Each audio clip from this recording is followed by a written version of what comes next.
पाकिस्तान दा एक बुढ़ा हीरो जिंदा ना है इफ्तिखार इफी। पाकिस्तानी व्लॉगर है। मैं उनकी वीडियो देखा पिया मैं चस आ गई, मजा आ गया।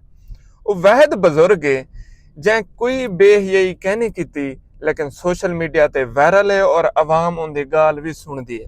वो ड्रामे लिखेंदे, राइटर है, किताबां लिखेंदे, वो सारा काम करेंदे। लेकिन वो आखे मेरे वास्ते जिले गुरबत है ना कि काम ना मिलता पे। मैं पिछे इंटरनेट वाली तार पकड़े में और इंटरनेट वाली तार पकड़े में ए जी पकड़े में कि हुण जेरे मेरे बाल पलते पे इंटरनेट वाली तार पलेंदी पी है।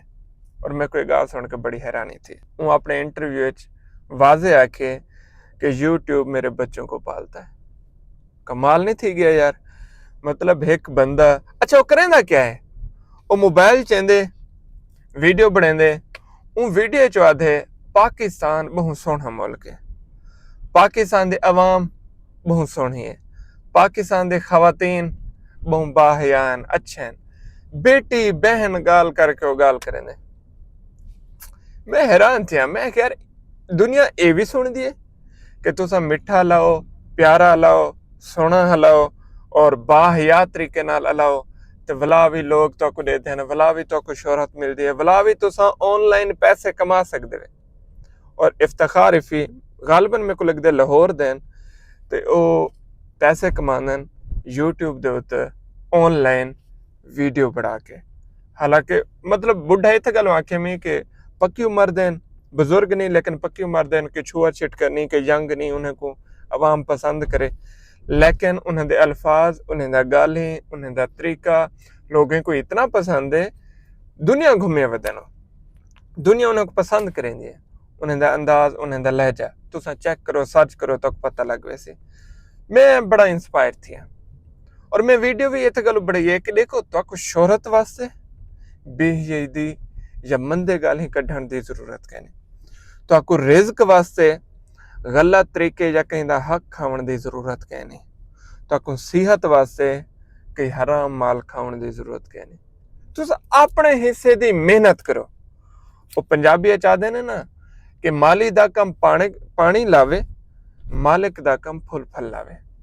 तो सारे यकीन है अल्लाह पाक सारी मेहनत जायका नहीं करे ना। अगर इफ्तिखार इफी ई उम्र दे विच भी मोबाइल पकड़ के कामयाब थी गए, वो कोई शोहरत भी मिली है, वो पैसे भी कमांदा पे और उनका गालें भी लोग सुन देन और बेहियाई ते काम भी क्या नहीं करेंदा, ते असा तुसा भी कर सकते हैं। साको क्या जरूरत है कहीं खुसरे को अपने नार लाऊं, कहीं लड़की को अपने नार लाऊं और बेहियाई को फरोग दूं। साको क्या जरूरत है असा कहीं दी मां भेण पुणू या गंदिया मिसाला न्यूं ते वायरल थ्यूं। नहीं नहीं नहीं नहीं, नहीं। साडे अंदर अल्लाह ताला ने कोई ना कोई खूबी रखी है। हूं खूबी को पकड़ूं, हूं ते वीडियो बनाऊं, शोहरत हासिल करूं। अल्लाह पाक ने साको दिमाग दिता, हूं दिमाग दा इस्तेमाल करूं, बिजनेस करूं, पैसे कमाऊं।